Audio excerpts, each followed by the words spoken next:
All right, so last class we talked about the very beginning of starting your game design. And we're going to kind of pick up with that. And I told you last time we'd take a look at a couple game design documents just for reference, and then we'd get into 2D versus 3D. We've talked about this already, and this is kind of related to your homework assignment, but I wanted to give you the homework assignment. That way we would have some context and you guys would have some work on that prior to us going into this. So first thing, when we look big picture at assignments, you guys already turned in the game franchise history. And this is the 2D to 3D switch that we talked about last class. If for whatever reason you didn't turn this in, I will take late work. There's a penalty associated with it, but it's better to turn it in late than not at all. So do that if you haven't. Your next homework assignment is due February 3rd, so you have a couple weeks, and that is what makes a good game, which we'll cover that when the time comes. The last, well, I won't say the last. The homework assignment after that isn't due for about a month, and that is your game design document. We're going to start going over that today. And the reason I give you about 3 weeks to do your game design document is I want you to have some time to really think about it. Really, you have all of the information that you need now to do the document, but I don't want to rush it. On top of that, I want you to have a little bit of time to get started with your game and really think about it and let it be on your mind for a little bit before you really plan everything out. But hear me very carefully, and this is super important. Do not wait until you've finished your game design document to start on your game. You should start on your game now. Well, not literally now, but today, tomorrow, something like that. You're going to need most of the semester to do your game. You should start today on your game, or at the very least this week. The longer you wait, the more difficult it's going to be.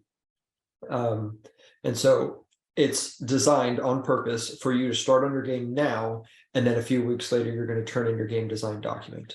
Okay, that's on purpose. It's not the other way around. You don't always start and finish your game design document and then start on your game. There's nothing wrong with doing that, but for the reasons I just explained, and because we're in a little bit of a time crunch, given the limitations of the semester, I want you to go ahead and start working on your game. Some questions I get, I'm reading chat. Can you give us a time you had to do that in the industry? Which specifically? Work on a game before the design document was ready?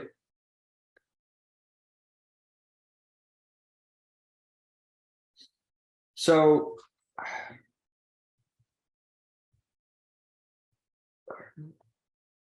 kind of full disclosure here. I've been in the industry for, we'll call it 20 years. I think it's about 20 years. But I have always had full control over the games that I've made. I'm trying to think how to word this. My personality is not one that likes people telling me what to make, if that makes sense. Now, there's absolutely nothing wrong with that. It's just a personality trait. Different people have different personalities. They have different interests. They have different things that they're okay with and not okay with. I would struggle with someone dictating to me what to make. That is one of the main reasons that I never worked for another studio.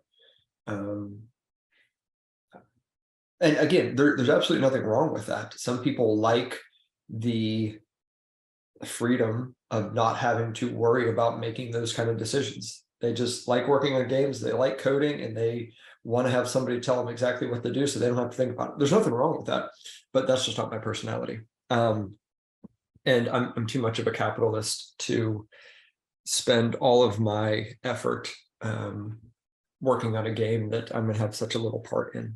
So that's, again, that's my personality. So I've never been specifically in the situation where somebody says, hey, I want you to start working on this, but I'm not going to give you the details. I just want you to kind of do whatever or figure it out. I have, especially early on, spent less time on the game design document and just kind of dove into making the game and then kind of figured it out as I went. And so I've got experience with that simply because, especially when I first started, I didn't plan out a ton of stuff. I just wanted to make games. And so I dove into it. And the more I have done this, the more I've seen that the little bit of time that you spend planning will save you more than that time in development. So take that for what it's worth. Let me look at chat. Question regarding the game project. Are we supposed to be locked to a certain input like mouse and keyboard, or could we configure our game so that prime mover follows around the controller? Either is fine. I understand that's a one or the other, so I can't say either. You are welcome to use whatever controls you want for your game. You're welcome to say it's keyboard and mouse. You're welcome to say it's controller only. You're welcome to say you can use either. Any of that is fine. Okay. Another common question that I get related to the game design document, you're welcome, is how closely do you need to adhere to your design document in the game? I think we might have talked about this already, but quick summary. If you deviate a little bit, that's okay. The design document is kind of a living document, meaning as you go through and you develop your game, things that you thought were going to be cool might not be as cool as you thought they were going to be. So you think, okay, I'm going to have this mechanic where you do X, Y, Z, and you put it in and you're playing the game and you're doing X, Y, Z, and you're like, this is stupid. Why would I do this? No one is going to enjoy this. And so you take it out. That's totally fine. That kind of stuff is going to happen. The only time it's going to affect your grade is if you leave out major mechanics or parts of the game and they're left out because you just didn't get to them. And it's very easy to tell the difference between the two.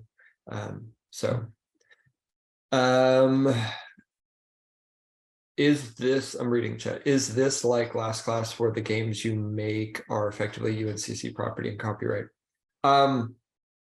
Yeah, so I'm not an expert on the university's policies, but I believe anything you do for credit belongs to the university.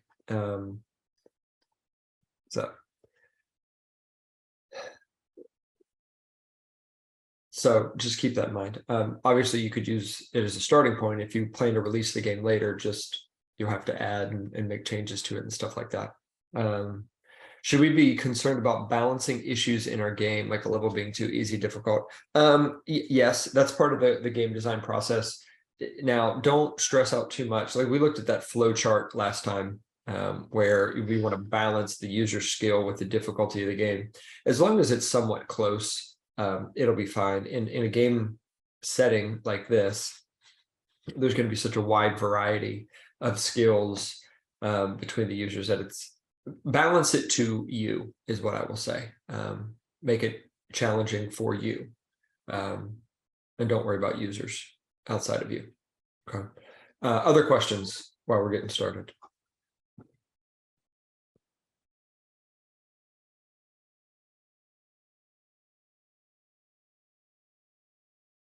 Yes, Joseph, that's totally fine. You're welcome to reference stuff you find online. Okay, so we are going to look at today some sample game design documents.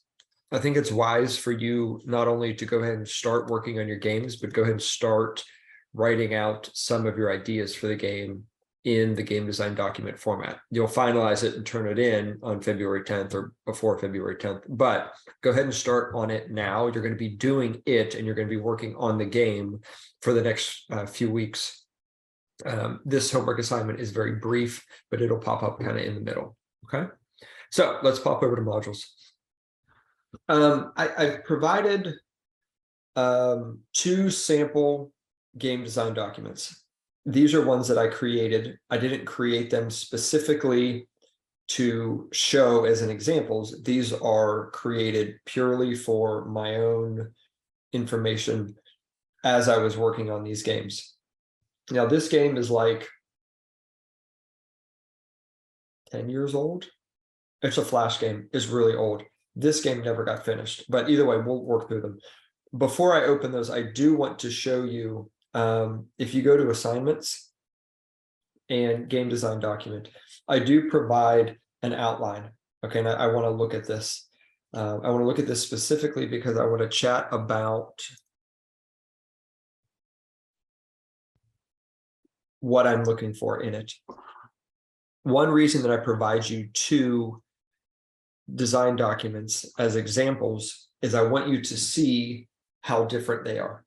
There is no standard format for a game design document. You should have generally the same kind of information from one document to another, but the format and the information that's included is specific to the game. Okay, so first thing, the game design document talks about what goes into a game. Okay, it's the what of a game, not the how. Okay, did you guys talk about technical design documents in your intro to game development class?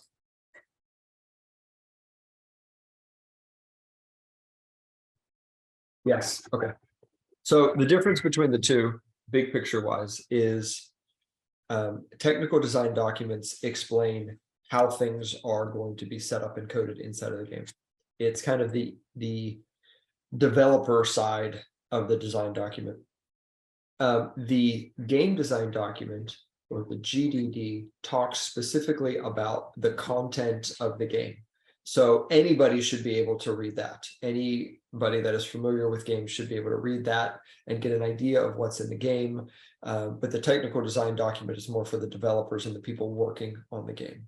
Okay, we are not going to create a technical design document this semester, only a GDD. Okay. So I'm not going to read this to you because you guys can read, but I'll summarize it for you. Essentially, this is a rough outline for some things that you want to consider putting in your design document. Connor, yes, this is available on Canvas. If you go to assignments and then you go to homework number 3, game design document, it is right here. Okay. Yep, you're welcome.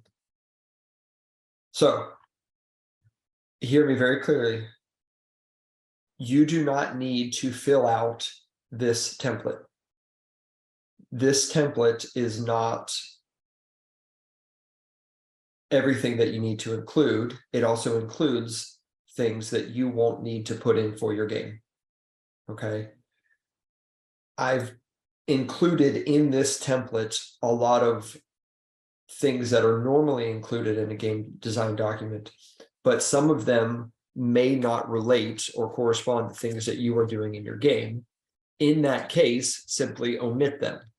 Okay, I'm not necessarily looking as a check sheet like, okay, do they have this? Do they have this? Do they have this? I want to read your document as kind of a standalone.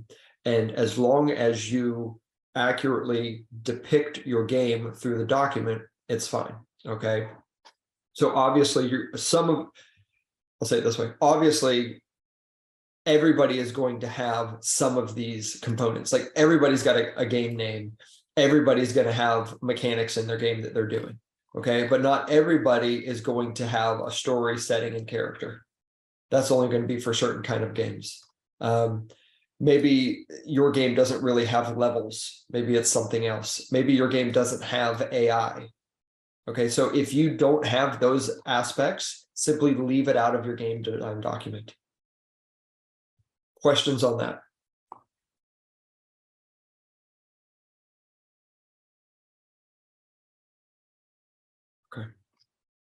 Cool. All right, so again, I'm not going to read through this because you guys can read and it'll be really boring. But this is a good starting point. You're going to go through and kind of fill out this information. That's great. I also want you to look at the 2 examples that I've provided to get ideas as well. You also look online for game design document. You can get some good stuff there. There is no set format, but you want to definitely include enough information to where somebody reads the game design document, they're going to have a good idea what it is they're going to be playing. Okay, so let's start with this one first. I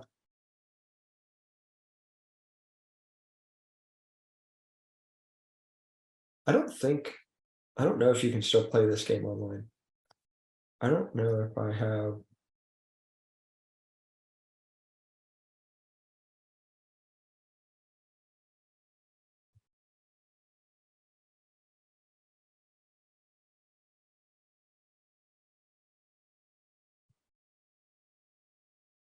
I was gonna see if I could play it, but I don't think.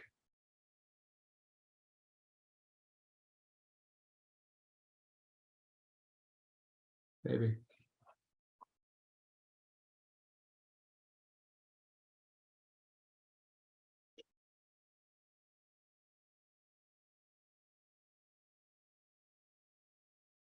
It's not cooperating. Okay. Either way, we'll pull it up.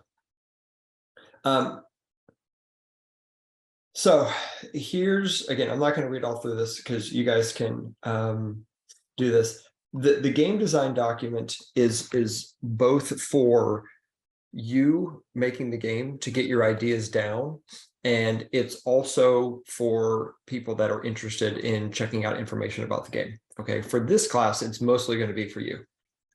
So has anybody not played a tower defense game?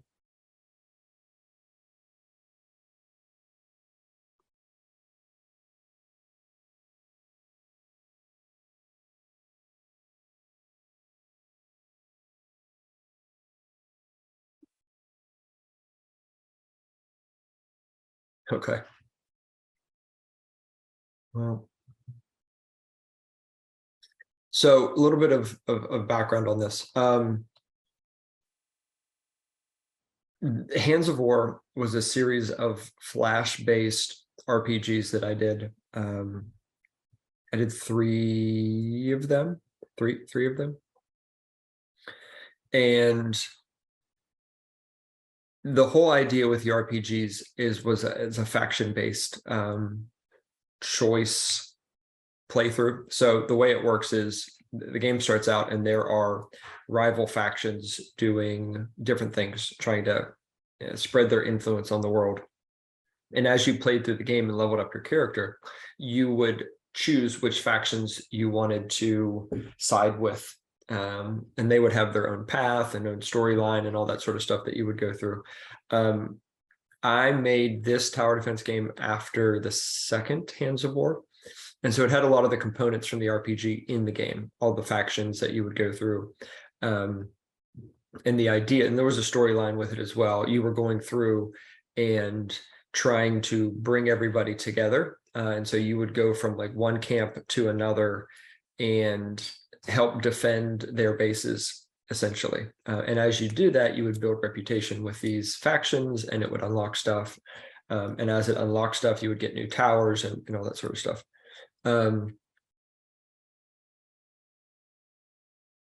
There was one made last week. Yeah. I don't know if it's the same one. So what this does is it goes through and it spells out all of the different base kind of towers. And then it shows the upgrades or the specialized version of each of the towers. Again, we don't need to get into all of this, but you can kind of see the basic stuff that goes into it. It talks about the difference between the types of units. There's a special hero class that you control. That's kind of like a tower, but you can move it like a hero, add some different components to the game, and kind of goes through. There's also talent trees that as you play through the game, you can upgrade and unlock. And this kind of goes through what all of them are. Talks about enemy types, special abilities for enemy types that they can activate. Strategy. It's important to have elements of strategy and stuff lined out or spelled out into the game. Okay. And again, I'm not going to read through this whole thing. These are special badges that are built in the game, kind of like achievements. And here is a very simple setup for the AI. Now, I don't think this is actually what the final version looked like. This is why I don't do artwork, because this is as fancy as I get. But it gives you a good idea of where everything's laid out. Even if it's a sketch on paper, it's a good idea to go ahead and start writing down where stuff is going to go, what the screen is going to look like, and that sort of thing. Okay. After a battle, this kind of shows the results, shows your reputation with each of the different factions going up. Here's a shot of what the talent screen looks like. And here's the map. This is not the actual map. I just pulled a map from online. I don't know what that map is from. Here's, as you go into a battle, you can increase for extra difficulty, and you get bonus experience if you want to adjust certain types. And that's about it. So, quick read through. I don't know how many pages this is. 16 pages. Your games are not going to be this complicated.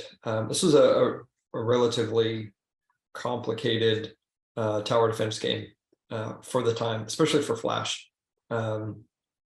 But what you guys are going to be doing is going to be a little bit less. Let me try one more time. See if I can pull it up. If there's a...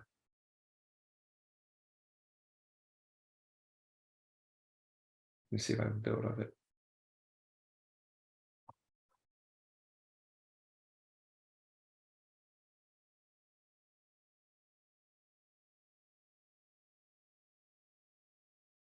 Can y'all see this?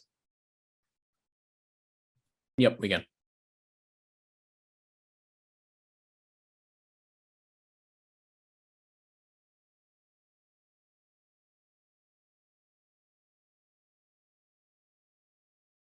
What class do we want to do? Ranger. Ranger. Ranger. All right. Our name's going to be Bob. Ranger Bob. All right. We'll skip the story. All right. So the camps are, which one do we want to do? Yeah, definitely be aware of your scope. We'll start with this one.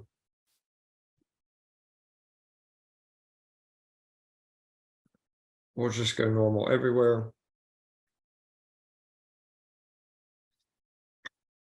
Okay, so we'll place our your champion is like a tower. I think I went from calling it hero to champion. We'll put him right here. All right, so in addition to champion, so if you notice what we have built into this are kind of like instructions, and this is kind of common. You have to keep in mind this game is really old, and so a lot of these ideas kind of got incorporated into game development over time. And in fact, looks like I'm looking at the timestamp for some of these files. This is back for 2011. So we're like 12 years old. This game's 12 years old. The idea of like a tutorial level built into the game kind of became more and more common starting around this time. And these tooltips that pop up or that allow the user to get into the game right away, but have small things that pop up that tell them what's going on is a better way to do it rather than giving them an instructions page where they have to read a bunch of stuff. It's better to give them information as they go through. Okay. And so we can build different things. This is guard tower. We'll build it right here. And then we'll build one of these guys. So pretty basic tower defense. There's a fast forward button that makes it run faster. You can click the button early to send the next wave.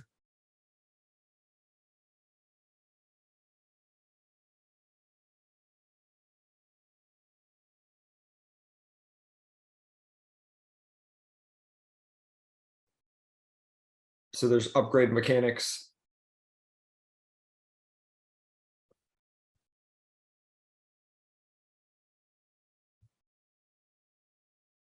Yeah, pretty basic tower defense. Okay. Any questions? We don't need, I just wanted to show you how the game design document related to the actual game. Yeah, Nick's comment on keeping your scope small and having extra time is definitely the way to go.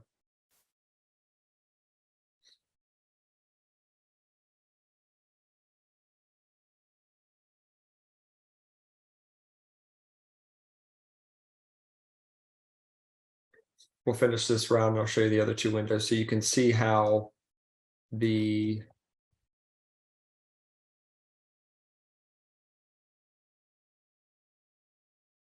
here's what the original design was supposed to be. And we'll look at, yeah, and you can even mouse over them and it'll show you like this guy. There's two of these guys and they've got sprint, tells you their level, their health, their armor, their speed, as you mouse over each one of them.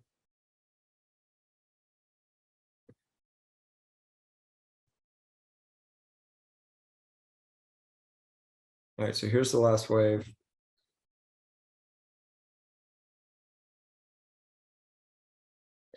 So we can see, again, it matched up pretty well. This is the original design. This is obviously what the game is. So I had somebody that was much better at UI work come in and help with it. It kind of goes through all of the different levels with the reputation, and I don't know what these are, badges. Yeah. And then here is the talents. Again, very similar to what we saw before. And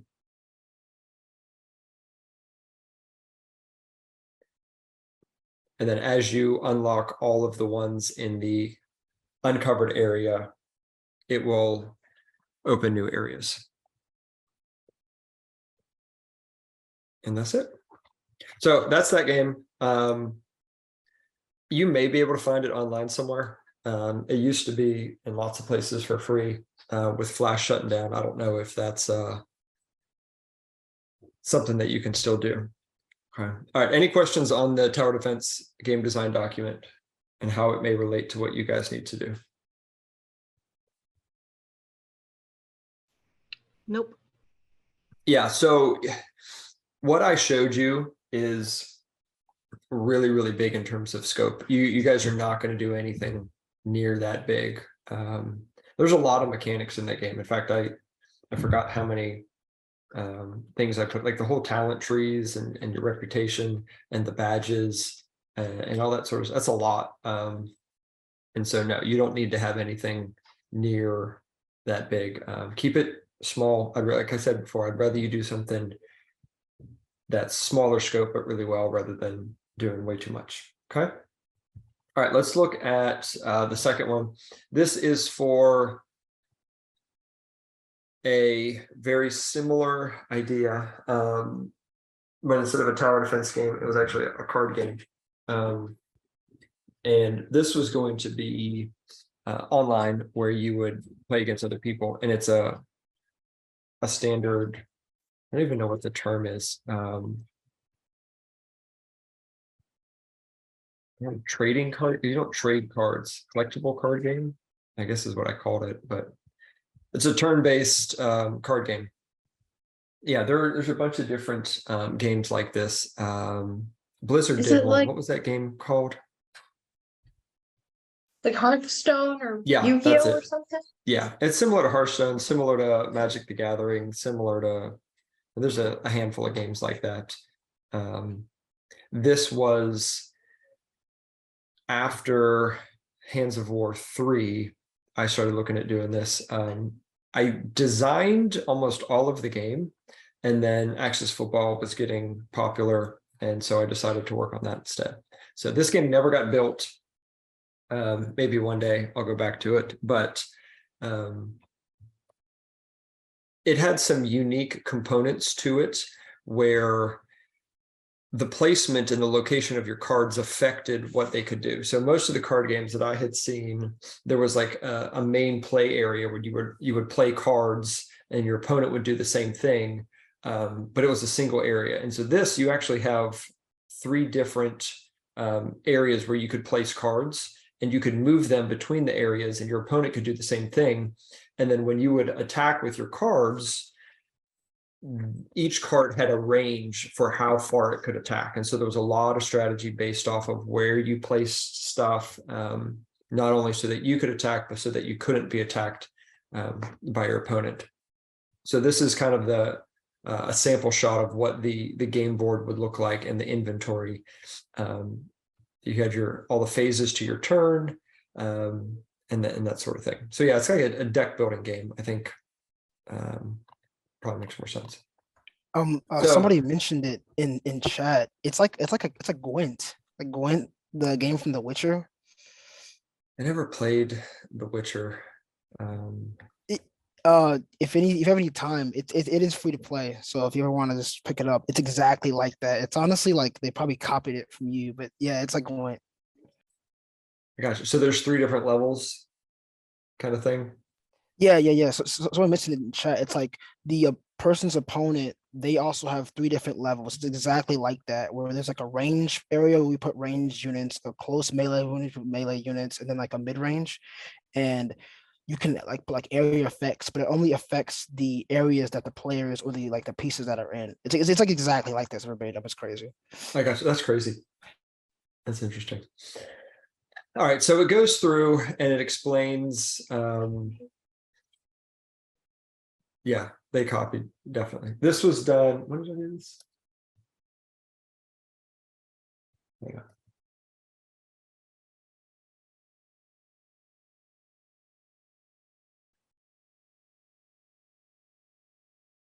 I'm checking.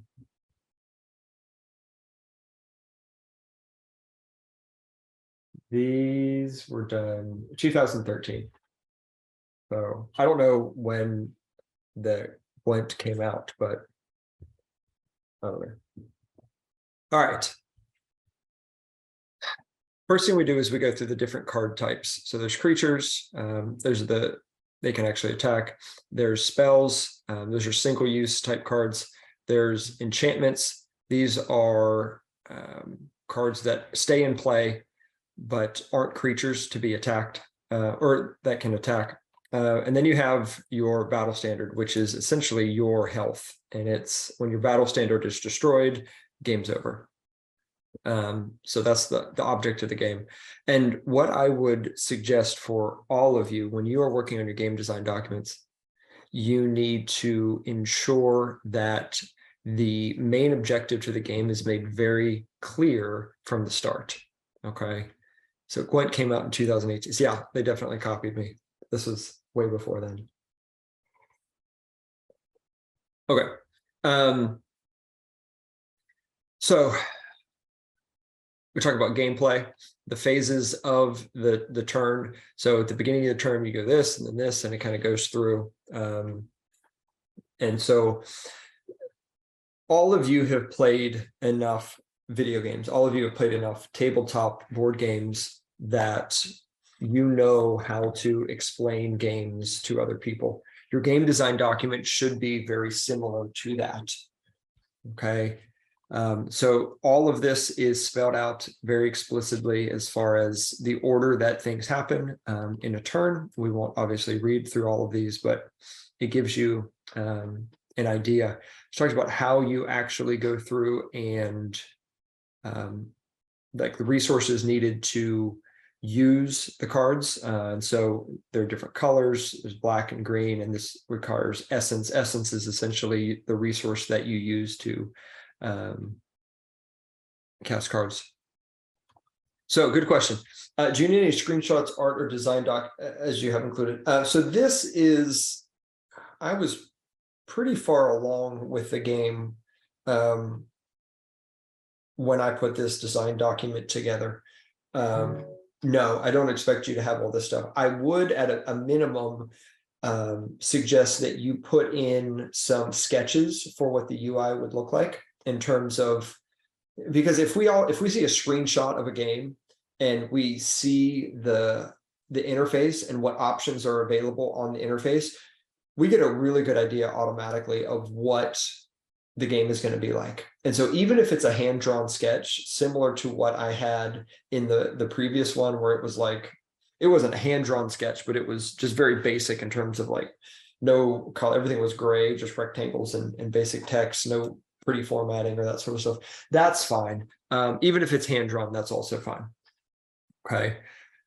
So for example, like if we're looking at this, the design document should explain what all of these things are. Okay, so as we go through, and so we first start talking about this and then we move on to the rarities, and then this gets into a lot of the theme of the game. So each of these are the different factions in the game, and Hands of War 3 introduced new factions. And so this gets really in depth with the themes of each of the colors as they relate to the different factions. So the characteristics of the factions are divided between two colors. Each color has its own theme associated with it, and it kind of goes from there. Okay, again, we're not getting into this too much, but it gives you an idea of how these things can be set up. Okay, talks a little bit more about the specific colors, and then general card mechanics and themes. Okay, so the idea when you're doing this is there should be clear distinction between different colors. For example, black is going to deal more with destroying or killing creatures, where green wouldn't do that. It would be more kind of the opposite kind of thing in that regard. Okay, so, and we talk about special abilities. These are the different factions. It gives examples, different factions and the cards that they have, and it kind of finishes up with that. 2 sample game design documents. Questions for me?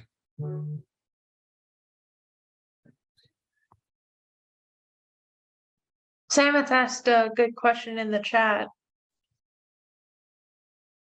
Yeah, so no, you don't need specific artwork. That's what I was saying a second ago. Hand-drawn sketches are good, but you don't need pretty artwork for sure.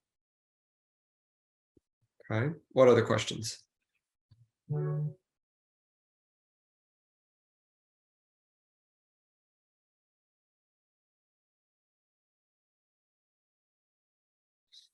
all right, well, let's we'll stop there. We'll wrap up with that today.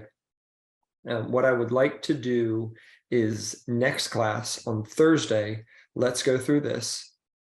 And we might even get started, hop in some of this topic 3, getting started with Unity. Before we close for today, before we end class, I want to make sure that everyone knows where they should be in terms of work in this course.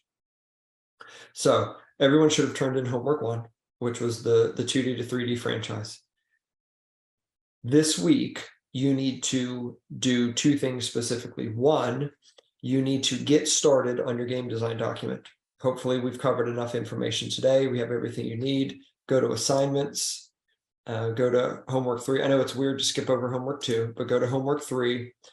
Look at this. This is a template. We've already talked about this. Use that as a starting point. Use the other 2 examples I've got posted, as reference or ideas. Start working on your game design document, at least get the basic information down. This week, you also need to start on your game if you haven't. Download Unity. Start looking at tutorials if you are brand new to it. You've got to get started with that. Don't wait, okay? And that's it. So on Thursday, we are going to take a look at this. We've covered some of this already. We'll also make sure that everybody's set up in Unity and ready to go with that. And then in the coming weeks, we'll do some basic stuff with information on coding in Unity. We'll talk about some of the components. And then as we get more into the semester, I'll give you more time off to be working on your games rather than meeting every class period. I'll give you guys some time off to be working specifically on your games. Okay. Questions for me?